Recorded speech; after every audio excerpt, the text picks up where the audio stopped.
দুপুরবেলা আমরা হরিকথায় বলেছিলাম কীর্তনের জন্য যারা নাম লেখাবেন এখন আমাদের ইয়েতে বসবেন, নাম লিখিয়ে দিবেন। কালকে আমাদের এখানে গুরু মহারাজের স্মৃতি সভা,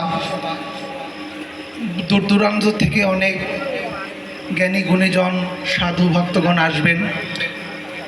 আমাদের সকাল 9টা থেকে প্রোগ্রাম আরম্ভ হবে, সবাই উপস্থিত থাকবেন এবং নবকুঞ্জ মহোৎসব হরি নাম চলবে। 64 মহন্তের ভোগ আরাধনা, অন্তে মহাপ্রসাদ বিতরণ। আর আমাদের যাদের মুখে আমরা হরিকথা শ্রবণ করেছি, আমার বলার কিছু ভাষা নেই। মধুরাধিপতে রাখিলাম মধুরম। যাদের মুখে হরিকথা শুনে জীবকুল আনন্দিত পায়, জীবের তৃষ্ণা যেন মিটে যায়।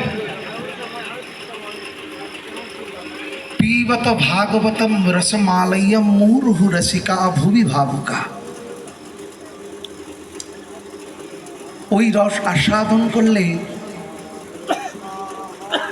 জীবের জীবনের ভাগ্যের প্রকাশ ঘটে। এই জন্য মহাপ্রভু বললেন, ভাগবত পরগে বৈষ্ণবের স্থানে, বৈষ্ণবের মুখে হরিকথা শ্রবণ করো।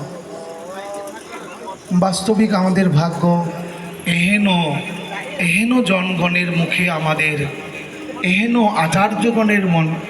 শাস্ত্রী বললেন, আচার্যমাং বিজনিয়াত নবমন্যতে কহিষ্ঠিত নমর্তবুদ্ধ শ্রীয়তে সর্বদেব ময় গুরু। আচার্য আমারই স্বরূপ, আচার্যের মাঝে আমি বিরাজমান করি। আমাদের সম্মুখে যারা বিরাজমান আজকের এই সবার, ওনারা আচার্য। আচার্যকে ভগবত স্বরূপেই দেখতে হয়। আর ভগবত ভক্তি, ভক্ত, ভগবন্ত, গুরু চতুর নাম বপু এক। এই চার বস্তু এক, ভক্তি, ভক্ত, ভগবন্ত, গুরু। এনারা কোনো আলাদা বস্তু নয়।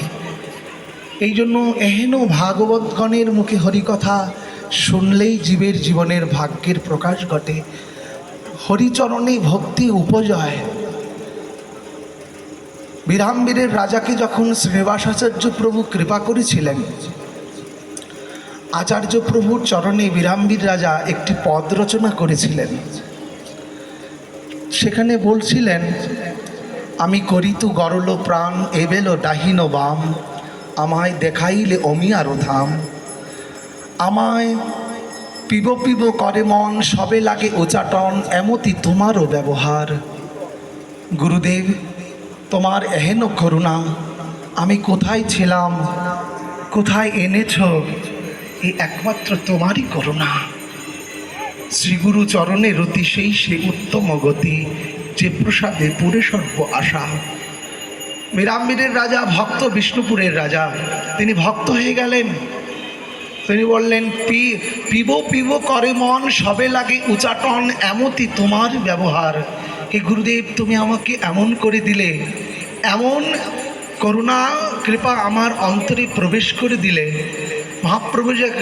মহাপ্রভুকে যখন প্রকাশানন্দকে কৃপা করলেন, প্রকাশানন্দ মহাপ্রভুকে জিজ্ঞেস করলেন, প্রভু তুমি কেন বেদান্ত সভায় আসো না? মহাপ্রভু কেঁদে কেঁদে বলছেন, প্রভু জানো প্রকাশানন্দ, আমি মূর্খ, আমার দ্বারা বেদ অধ্যয়ন হয় না। বলছে, তুমি তো আমাদের সম্প্রদায়ের সন্ন্যাসী, বেদ অধ্যয়ন করা তোমার কর্তব্য। প্রকাশানন্দকে মহাপ্রভু বলছেন, জানো শ্রীপাদ, গুরু মোরে মূর্খ জেনে দিলেন এই মন্ত্র। গুরুদেব আমাকে মূর্খ জেনে আমার করণে হরিনাম দিলেন। কিন্তু জানো শ্রীপাদ, গুরুদেবের দেওয়া মন্ত্র জপ করে গুরুদেবের দেওয়া হরিনাম জপ করে আমি কেমন হয়েছি জানো? আমি নিরন্তর হাসি কান্দি নাচি গাই, প্রেমে গড়াগড়ি যাই, আমি আর আমাতে নাই। কিবা মন্ত্র দিলা গোসাই, কিবা তার বল, জপিতে জপিতে মন্ত্র মুরে করিল পাগল। শ্রী গুরুদেব আমার কর্ণে এমন মন্ত্র দিলেন, সাধু আমাকে এমন হরিকথা শ্রবণ করালেন, হৃদকর্ণ রসায়নম আমার কর্ণরন্ধে দিয়ে যখন অন্তরে প্রবেশ করছে, যেন একমাত্র রসমালয়ম রসমালয়ম রসসিন্ধুর এক বিন্দু। কবিরাজ গোসাই পাদ বললেন কৃষ্ণ প্রেম সুখ সিন্ধুর পাই তার এক বিন্দু, সে বিন্দু জগৎ ডুবায়। এই হেন ভাগবতগণের মুখে হরিকথার একবিন্দু যদি আমা হেন এই পতিতের অন্তরে যদি প্রবেশ করে, তাহলে অনাহাসে পাব গিরিভরধারী। ঠাকুর মহাশয় বলছেন অনাহাসে পাব গিরিভরধারী। এই জন্য বিরামবীরের মহাপ্রভু বললেন কিবা মন্ত্র দিলা গোসাই কিবা তার বল, জপিতে জপিতে মন্ত্র মুড়ে করিল পাগল।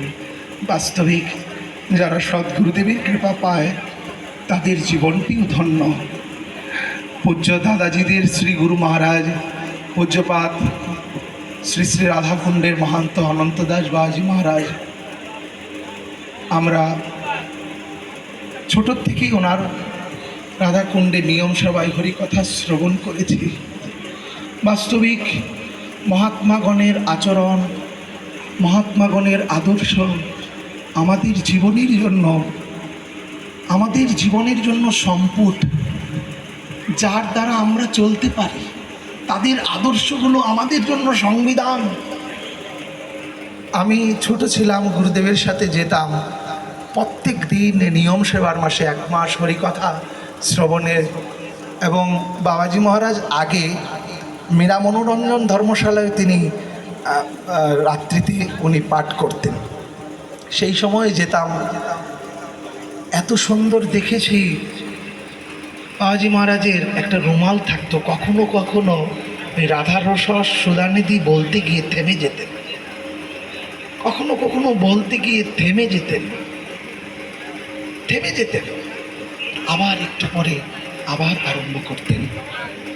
এই যে রসসিন্ধুর এক বিন্দু, এই যে পিবতম ভাগবতম রসমালয়ম মুহুর্মুহু রসিকা ভবি ভাবুকা, এই ভাবুক আর রসিকজনের আস্বাদ্য বস্তু। বুঝিবে রসিক, না বুঝিবে মূঢ়। একমাত্র রসিকগণে জানে এই রসাস্বাদনের বস্তু বিশেষ, অন্যে না বুঝিবে। এই হলো মহাত্মাগণকে দেখেছি। পূজ্যপাদ বিনোদ বিহারী দাস বাবাজি মহারাজ, তিনি আগে রাধাকুণ্ডে নিয়ম সেবা করতেন, 1 মাস থাকতেন। রাধাকুণ্ডে মদনমোহন মন্দিরে হরিকথা বলতেন সকালবেলায়। তো গোপীগীত ওনার আলোচনা ছিল ওই সময়। তো যখনই একদিন তব কথামৃতম তপ্ত জীবনম কবিবিলিতম কলমস্বাপিয়ম শ্রবণমঙ্গলম শ্রীমদাততং ভবিগিনম তিতে ভূরিদা জানা, এই কথাটা বললেন, এই শ্লোকটা আবৃত করলেন, আধা ঘন্টা একদম স্তম্ভ হয়ে গেল। একদম সমস্ত আসর একদম শান্ত।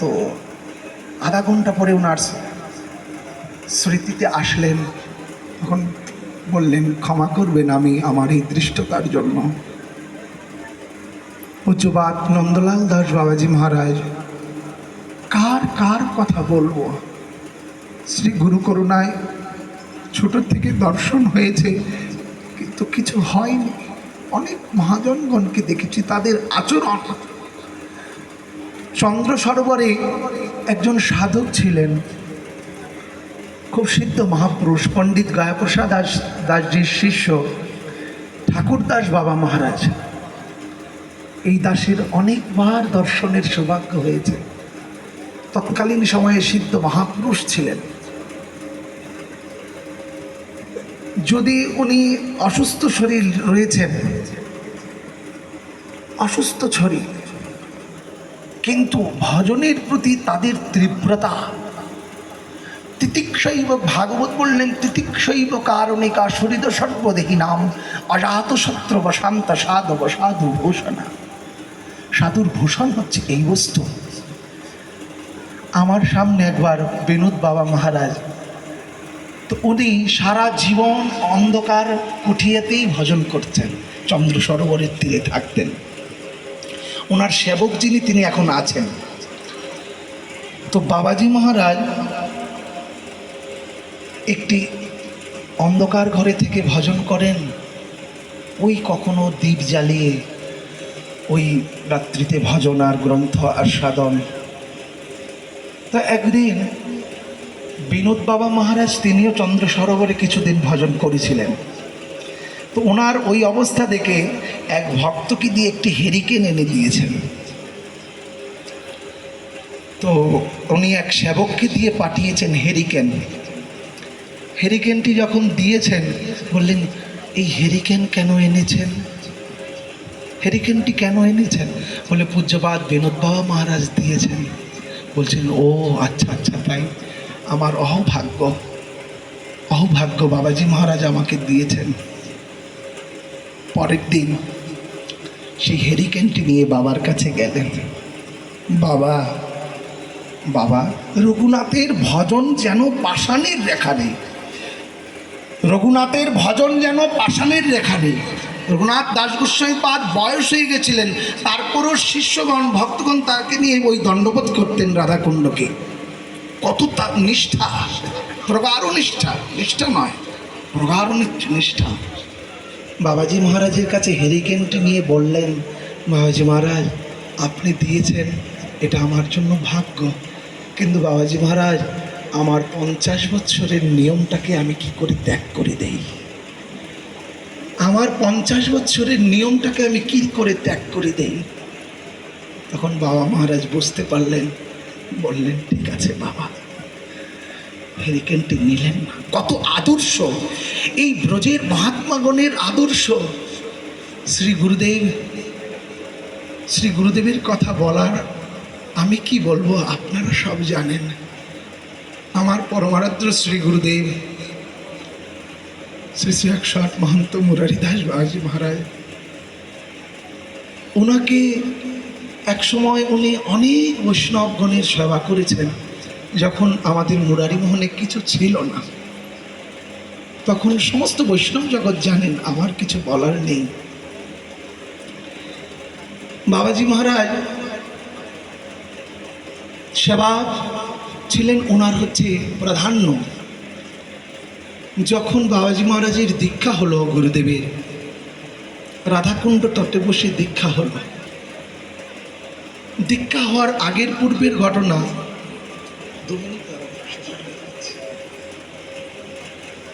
শ্রী গুরুদেব জন্মস্থান ছিল বাংলাদেশ বিক্রমপুর জেলায় স্বর্ণগ্রামে।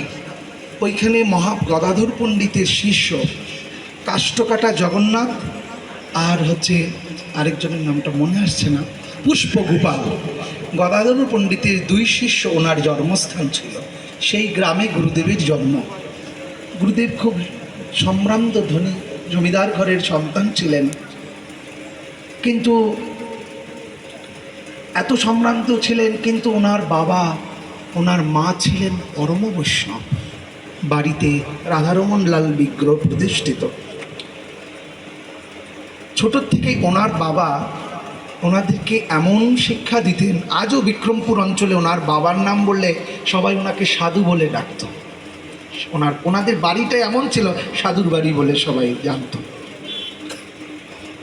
আমার গুরুদেব একদিন বলছেন, জানো আমি কিছু কিছু আদর্শ, আমাকে একদিন খুব গর্ব করে বলছেন, ভোরবেলায় ভজনে বসে কেঁদে কেঁদে বলছেন, জানো রাধারানী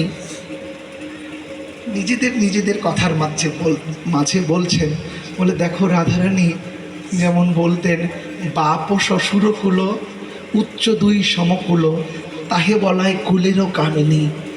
রাধারানী বলতেন, জানো আমার গুরুকুল আর আমার পিতৃকুল সবই এক। আমার শ্রী গুরুদেব ভজনের পরাকাষ্ঠা মূর্তি ছিল, আমার পিতৃদেব ভজনের পরাকাষ্ঠা মূর্তি ছিল। রাত্র 3:36 পরে আমরা যদি ছোট অবস্থায় ঘুমিয়ে থাকতাম, এসে দরজা ঠকঠক করত। যদি না উঠতাম, ছোট বয়স, তো বলতো, যাকে ডেকে ঘুম ভাঙাতে হয়, দেশীয় ভাষায় বলতো, যাকে ডেকে ঘুম ভাঙাতে হয় সে কৃষ্ণ ভজন করবে কোন লাজে কয়। সবাই ঘুমের থেকে উঠে যেত, উঠে মঙ্গল আরতি ভজন। গুরুদেবের মাতৃদেবী এমন আবেশ ছিল ওনার মার নাম ছিল কমলা দেবী সাহা। গুরুদেব নিজে বললেন, জানো মা, আমি একদিন স্কুল থেকে এসেছি। ছোটোবেলায় আমি বাড়ির অষ্টম গর্ভের সন্তান ছিলেন শ্রী গুরুদেব। আমার খিদে লেগে গেছে, স্কুলের লেজার পিরিয়ডে এসেছি। সেই সময় আমি মাকে, খিদে লেগেছে প্রসাদ খাবো, মা দেখি ভোগ লাগিয়েছে। তো জানো, মা এত কীর্তন জানতো না, কিন্তু মা জানো ওই করতালটা বাজিয়ে গাইতো, খাও রে কাঙ্গালের ঠাকুর, তুমি কাঙাল ভরো ভালোবাসো, কাঙ্গাল জেনে এসেছো হে, খাও রে কাঙ্গালের ঠাকুর। তো আমি একদিন বুঝতে পারিনি, আমি মা ঠাকুর ঘরে ভোগ লাগাচ্ছে আর কাঁদছে করতাল বাজিয়ে কীর্তন করে।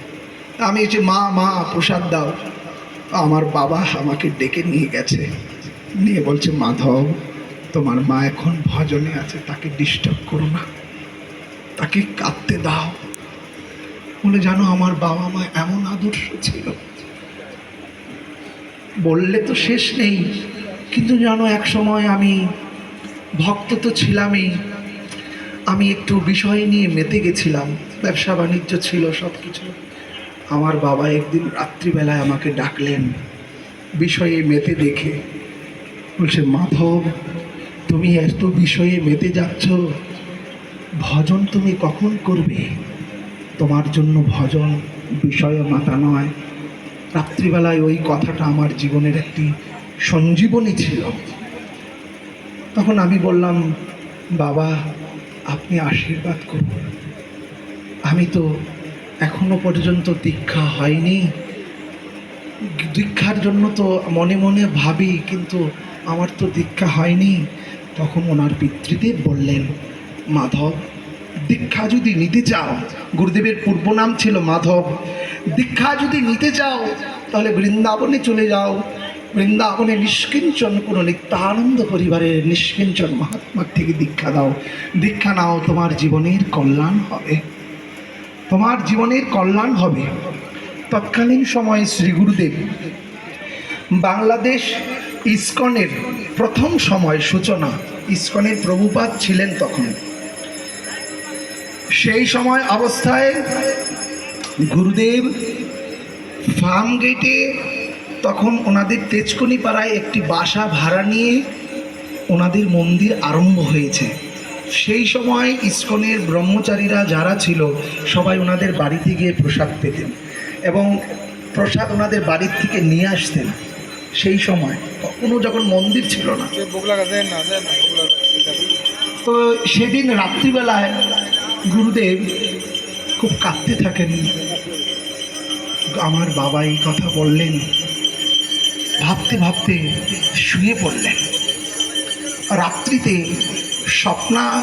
স্বপ্ন যুগে এক তীব্রদ্রষ্টা মহাপুরুষ এসে দর্শন দিলেন, এসে বললেন, মাধব তোমার জন্য আর গৃহ নয়, বৃন্দাবনে চলে আসো।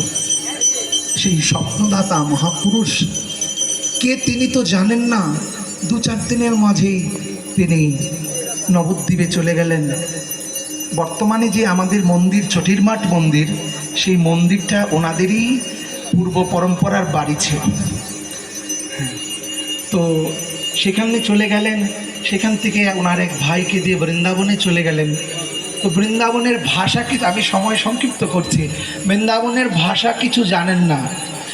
তো বাংলাদেশের মানুষের আবেগ তো রাধারানীর বাড়ি বৃন্দাবন। তুফান ট্রেনে গেছেন 40 ঘন্টা করে, গিয়ে জিজ্ঞেস করছেন রাধারানীর বাড়ি কোথায় জানেন? তৎকালীন সময় তো ব্রজবাসীরা তো বুঝতে পারে যে তো বাঙালি মানুষ। ওইখানে ব্রজানন্দ ঘেরায় থাকতেন, যাকে আমরা মানে পণ্ডিত সমাজের জাহাজ বলে থাকি।